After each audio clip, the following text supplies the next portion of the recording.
get him the mic here. Tom Jensen, raise your hand, please. Hey, Kevin. Tom Jensen, Speed.com. Looking at the schedule, the final 5 tracks line up really well for you. Mm-hmm.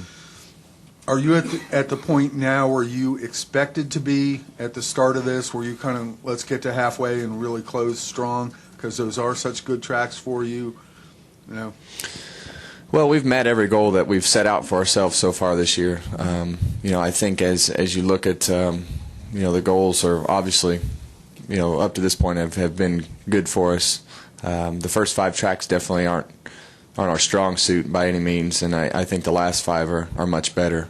I felt really good about our Phoenix test and the things that we had out there compared to how we had been running on the old style track. So I feel good about that, and obviously Homestead's been really good for us as well. So the next 5 statistically have been good, but I think the statistics don't matter.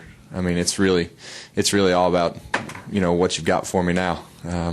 You've got to go out and make it happen, and you've got to control the things that you can control, not make any mistakes, and perform. I mean, you have to perform well too to make all this happen. So there's just a lot of things that go into it, and I think we've set goals, we've paced ourselves. Nobody's real wound up. We had a good plan going into the chase, and that's still being played out. So I feel like strategically we've done a lot of things right, and it's yet to be seen if the stats are on our side for the next 5.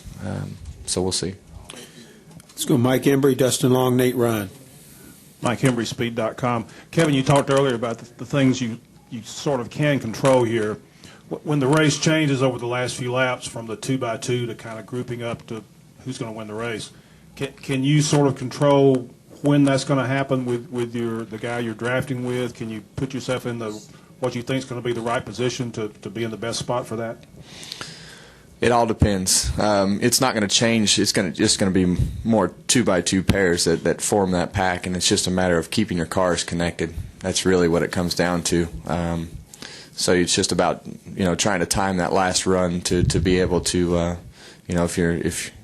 if you're the lead car, you got to go into defense, and if you're the trailing cars, you just you look for the most available hole to put your cars in to make progress towards the front. So it just really depends on how it all shakes out. Whether there's a late caution and it's a bigger group. Are you coming off a pit stop? Has somebody broke away from the pack? Or the cars? There's 1,000 different scenarios, and they're constantly running through your mind as to where you need to be on the racetrack. Do I need to be high? Do I need to be low? Am I on offense, defense? What's happening? So those are constant evaluations of the situation that you're in as you're going through the 5 to go, 4 to go, 3 to go, 2 to go, and where you put yourself. Raise your hand, Dustin. Dustin, Nate Ryan, and Dean. Dustin Long, Landmark Newspapers. Kevin, you mentioned earlier just about the hardest part or the challenging part are the restarts where everybody's kind of bunched up at times. As NASCAR seems to be looking at moving maybe more away from the 2-car tandems and maybe a little bit more of this pack racing, potentially some rule changes, things that they're looking for, does there become a concern that going back to the pack racing creates issues, or is it just different issues than what you have with 2-car tandems? Well, I mean, we've raced in packs, we've raced in tandems, and there's a lot of smart people in the garage that can't figure out why that we have 2 cars that are connected that run faster than a whole pack, and I wish we could all figure it out, but we don't really know why that is. So I really think that the evolution of the way that restrictor plate racing has gone, I think if the tracks would have been repaved years ago, you would have seen the same bump drafting style that you see now. With the repaving of the racetracks, it just gives it a tremendous amount of grip, and I don't know that you can take that away without making the grip of the racetrack go away. That's really what changed the game. Let's go with Nate, Dean, and then Marty. Nate Ryan, USA Today. Kevin, you obviously like coming here. Some drivers come here with a sense of dread. How important is that mindset of coming in here with a positive outlook and enjoying this style of racing where so much is just out of your control and you're just up to your fate?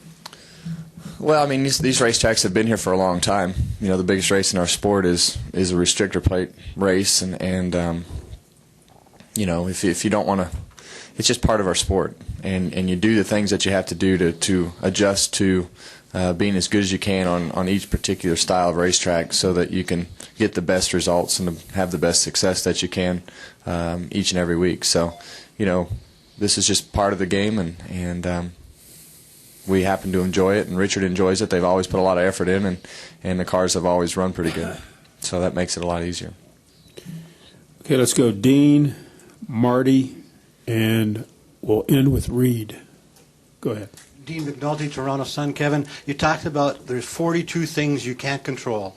When you're out there, how aware are you of where the 11 guys who you really are racing with are on the track, and on the other end of the spectrum, are there cars out there that you don't want to be around come near the end of the race?